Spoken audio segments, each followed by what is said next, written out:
CSGO is, in simple terms, easy to pick up, but hard to master. That being said, there are bound to be tips that people neglect to talk about. My name is Taco, filling in for Braden because he was caught licking toads and is now sick. And welcome to Valve Guides. Easy to pick up and hard to master. Anybody can just pick up CSGO and get the idea of what's going on pretty quickly. However, I don't think anybody can pick it up and just be able to play it like a master within 10 minutes. And believe me, many try to do so and fail, and as a result, there are several tips that people just forget to talk about. So draft up that comment about why somebody who is not a global elite isn't worthy of dishing out beginner tips, and let's get right into this countdown. Coming in at number 1, learn to optimize your crosshair for yourself. Although it isn't mandatory to have a certain crosshair, and it's like 90% preference, it's good to have a crosshair that doesn't get in your way. 9 out of 10 times I go to a friend's house or use a friend's computer, and their crosshair is almost unusable to me. Either the gap is too small and you can't see what you're looking at, or that gap is huge and you can't tell exactly where you're aiming. Also, see which color works best for you. Many people prefer green because it stands out from the background and makes it easy to see what's behind it.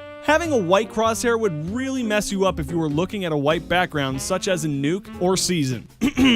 Braden uses it anyway. Fine-tune your crosshair and make it something that is easy to use and that you like.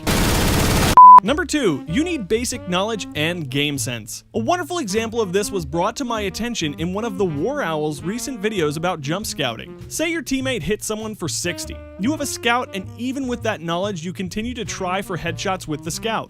Why? That doesn't make sense, unless of course you find headshots easier to hit, which I don't think is a thing. Things that seem easy I often see lower level players just do not understand. Maybe your team sees 2 people towards A. You think you better rotate to assist, and bang, someone rocks around the corner and kills you. Learning game sense and also some basic knowledge of CSGO can help you dramatically. For heaven's sake, at number 3, please stop adjusting all your settings mid-game. This happens all the time in game, and people I know say they've decided to change their resolution or their mouse sensitivity again. By changing your resolution and sensitivity, you could be messing up your muscle memory and making it difficult to play the best you can. Find the settings that suit you best and stick with them. To find your sweet spot, of course, you're gonna have to do a lot of messing around with your settings, but consistently changing them in-game can really mess you up more than it will help. Number 4, your sensitivity is way too high. EPB, the writer for this video, used to play a game with 1500 DPI and 6 in-game. With the smallest movement, you can do a couple of 360s. With such a high sensitivity, it makes it incredibly difficult to have precise aim. EPB went from 1500 DPI and 6 in-game down to 1100 and 0.56. His aim has improved greatly by doing this. It's hard to change because it feels like you're trying to use a slug for a mouse. If you have an insanely high sensitivity, I recommend lowering your in-game sensitivity by 0.15 every day until you get to the number you like. Alternatively, you could lower it all at once, but you need to practice quite a bit to get used to it. Coming in at number 5, you re-peak all the time. This happens much too often.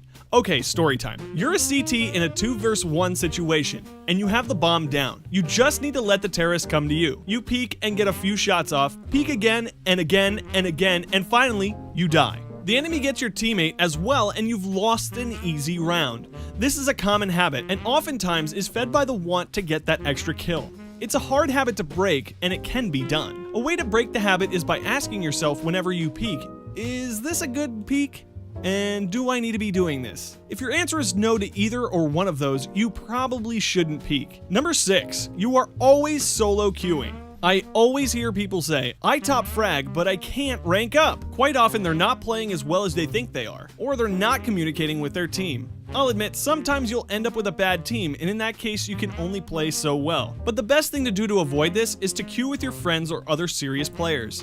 If you can't find a player to queue with from a match, a good place to look is the subreddit r/recruitcs or csgoteamfinder.com. Links in the description. These let you set a rank and a region limit and find players looking to queue up. Sneaking in at number 7, you don't know any preset nades. There are many tips and tricks with grenades, but they almost always only talk about common nade spots. A good example is a pop flash. They're timed just right to flash the enemy as soon as they're visible. 9 times out of 10, the enemy will have time to look away and won't be blind. There are tons of YouTube tutorials for good pop flashes. Take time to learn them for the maps you play most, and try to use them when the situation is right. Radioing in at number 8, communicate clearly and calmly. Too many times I see people scream into their mic and they don't call out properly or don't call out at all. Fucking green, you push through this map, dude. Clear communication is essential and can help you win the game. Learn proper calls for each spot on the map and tell your teammates where, when, how many, and what weapon the enemy has. Try to refrain from screaming things like, "Who does that?" as that won't help anyone and might just get you muted. Also, do not call 5 long when you only see 4. Exploding into number 9 spot, count grenades. I rarely see players do this, and it's a very effective strategy. Dust 2, for example. The enemy team smokes the cross and you cannot count. You decide to push long, but when you get there, 3 HE grenades come flying in. For some reason, not many people realize that 3 grenades equals 3 people. Keep an eye out for how many smokes or flashes are used from different areas. 2 smokes used in B tunnels, they're probably out of smokes, and that's a good time to push. Pushing its way into number 10, you force buy every single round. Many people don't understand the economic system as much as they should. The average tip for money management is to understand when you can buy as a team, but a big part of it is understanding what earns you money. That extra money you gain from losing multiple rounds in a row or winning. Understanding how these things add together can help you know when your team will be in a good economic position and will be able to buy fully.